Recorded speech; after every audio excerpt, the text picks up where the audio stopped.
अगर आपके घर में आम है, खोआ ना भी है तो सिर्फ 10 मिनट में ऐसी मिठाई बनाइए कि हर कोई पूछे ये बाजार से लाई हैं या घर पे बनाई हैं। राखी सिर्फ एक धागा नहीं बल्कि विश्वास, प्यार, सम्मान और जीवन भर का साथ निभाने का एक अनमोल वचन है। इसी अवसर पर हम आपके लिए लेकर आए हैं मार्केट जैसी स्वीट्स अब घर में। नमस्कार दोस्तों, आप सभी का स्वागत है। आज मैं आपके लिए लेकर आई हूँ एक ऐसी मिठाई जो आम के मौसम में स्वाद और खोए का मिठास, जो आम के मौसम का स्वाद और खोए का रिचनेस दोनों एक साथ लेकर आती है। तो आप इस रेसिपी को सावन, रक्षाबंधन, जन्माष्टमी, तीज, किसी भी त्यौहार या मेहमानों के लिए आसानी से बना सकते हैं। बस इस रेसिपी को बनाने के लिए आपको धैर्य मांगता है, लेकिन इस मिठाई का स्वाद और टेक्सचर परफेक्ट बनता है। तो देखिए, हम घी में नारियल का बुरादा को भुने हैं। साथ में ये मिल्क पाउडर, कस्टर्ड और 2 से 300 ग्राम के लगभग दूध था। अच्छे से घोल तैयार किए और इसमें हम ऐड कर दिए। अब जब तक ये गाढ़ा ना हो जाए तब तक आपको लगातार चलाते रहना है। और ध्यान रखें, जब मिश्रण कढ़ाई छोड़ने लगे तो समझ जाइए कि आपका मिश्रण परफेक्ट बनकर तैयार हो गया है। तो देखिए, इस तरह से आपको लगातार चलाना है। चलाते हुए इसका गाढ़ा पेस्ट बनाकर तैयार करना है। पेस्ट मतलब जैसे डो फॉर्म होता है, सेम उसी तरह आपको बनाना है। तो देखिए, ये गाढ़ा होने लगा है धीरे धीरे। इस तरह से आप लगातार चलाएं। चलाते चलाते ये खुद से गाढ़ा होने लगेगा। अगर आपका ये पेस्ट हल्का गाढ़ा अगर नहीं भी होगा डो फॉर्म में, तो आप इसे क्या कीजिएगा, 10 से 12 मिनट के लिए आप फ्रीज में रख दीजिएगा गाढ़ा होने के लिए। थोड़ा सा ये ठंडा होगा तो खुद से गाढ़ा होने लगेगा।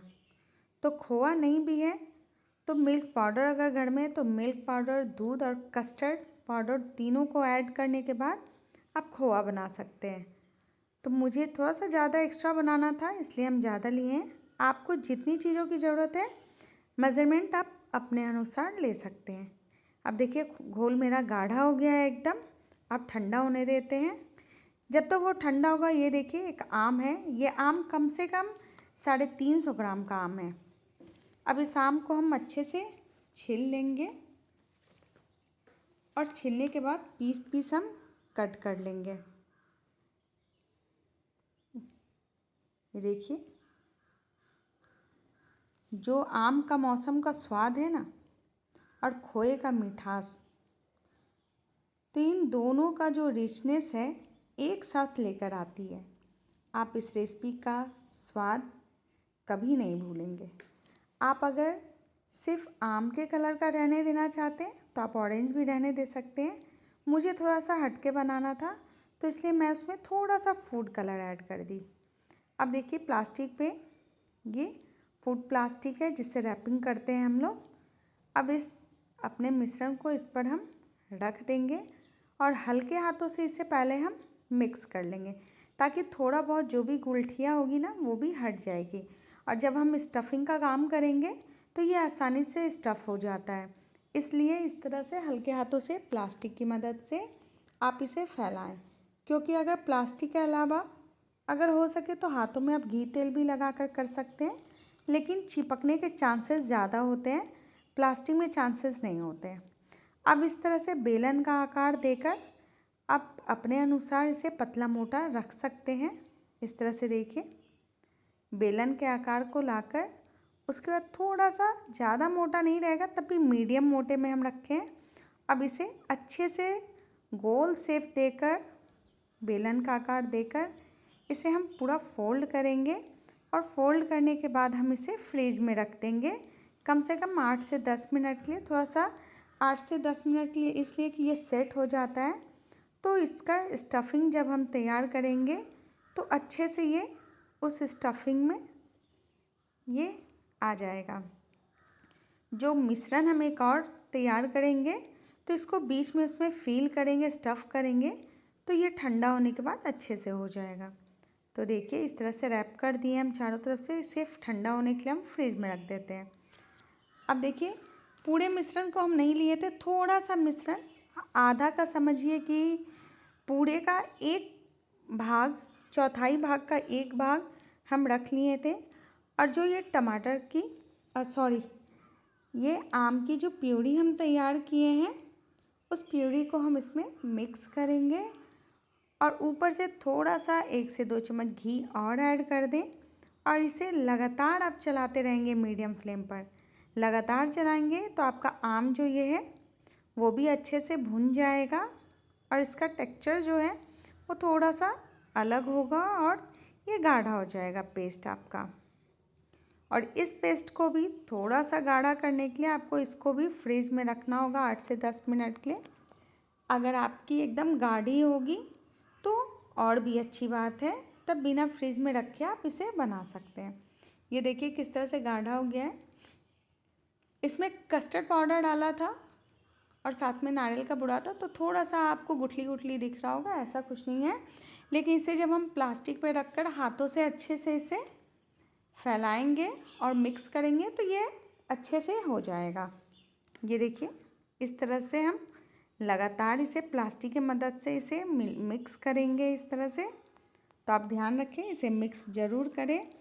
और साथ ही साथ जो लोग मेरे चैनल पे नए हैं, प्लीज़ चैनल को सब्सक्राइब ज़रूर करें, फॉलो करें, साथ ही साथ अपने सगे संबंधियों को साथ में शेयर भी करें।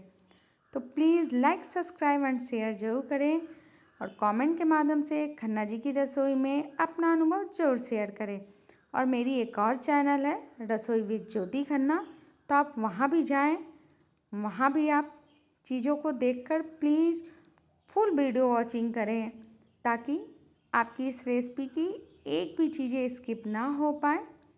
इस तरह से हम ऊपर से एक और प्लास्टिक लगाए हैं ताकि हाथ के मदद से हम इसे अच्छे से फैला दें। अगर आप चाहें बेलन यूज करना तो आप बेलन भी यूज कर सकते हैं, कोई प्रॉब्लम नहीं है उससे।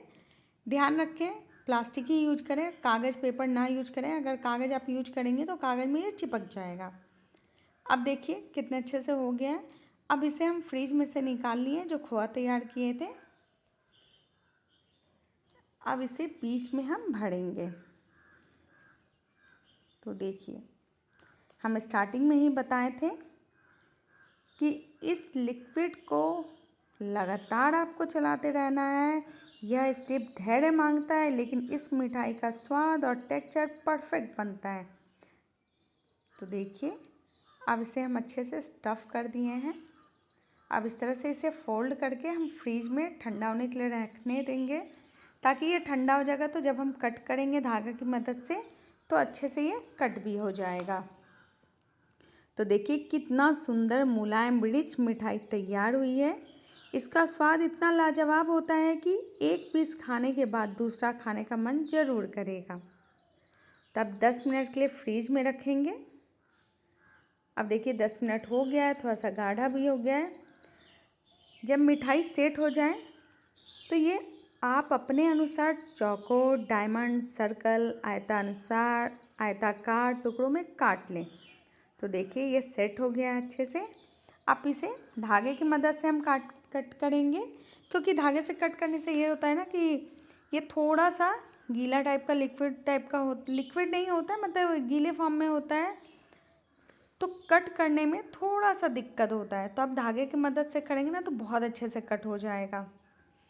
और आप चाकू की मदद करेंगे तो चाकू में ये लग जाएगा, क्योंकि इसमें खोआ भी है। और साथ ही साथ आम की प्यूरी से थोड़ा सा कैमरा मेरा इधर हो गया था, इस वजह से आपको स्टार्टिंग से कटा हुआ नहीं दिखा है, हम दिखाएंगे ज़रूर। ये देखिए इस तरह से दोनों साइड से ऐसे खींच लें और कट लगा लें। धागा एकदम बारीक पतला होता है ना, इस वजह से हम धागा का यूज किए हैं। बस हम प्लास्टिक को खींच दे रहे हैं ताकि आपको दिखे, कैमरे की वजह से नहीं दिखाई दे रहा था और मैंने ध्यान भी नहीं दिया। तो एक बार आप इस मिठाई को ज़रूर बनाएं और साथ ही साथ आप इस रेसिपी को सावन, रक्षाबंधन, जन्माष्टमी, तीज किसी भी त्यौहार पर इसे आप बना सकते हैं। तो देखिए सभी को हम अच्छे से धागा की मदद से कट कर लिए हैं। ध्यान रखें, चाकू से कट करेंगे तो ये सही से कट नहीं होगा। तो देखिए मिठाई मेरी तैयार हो गई है। अब इसे आप ऊपर से भी डेकोरेट कर सकते हैं, या तो जिस टाइम ये बेलन का आकार दिए थे उस टाइम अगर ड्राई फ्रूट आप इसमें मिक्स चारों तरफ लगाना चाहें तो वो भी लगा सकते हैं। अब देखिए मेरी ये मिठाई बनकर तैयार हो गई है। तो देखिए कितना सुंदर मुलायम एकदम रिच मिठाई तैयार हुई है। इसका स्वाद तो इतना लाजवाब होता है कि एक पीस खाने के बाद दूसरा खाने का मन ज़रूर करे। तो देखिए कितना सॉफ्ट मिठाई है, देखने में आपको लग रहा है, ये देखिए कितना सॉफ्ट है। थोड़ा देर के लिए हम इसे कट होने करने के बाद इसे हम फ्रिज में एक बार ज़रूर रखिएगा, ताकि ये ऊपर से जो भी चेरी चीज़ें डाली हैं वो इसमें भी चिपक जाए, सेट हो जाए अच्छे से। तो प्लीज़ चैनल पे नए हैं तो चैनल को लाइक, सब्सक्राइब एंड शेयर ज़रूर करें। तो आप सभी का खन्ना जी की रसोई में बहुत बहुत धन्यवाद।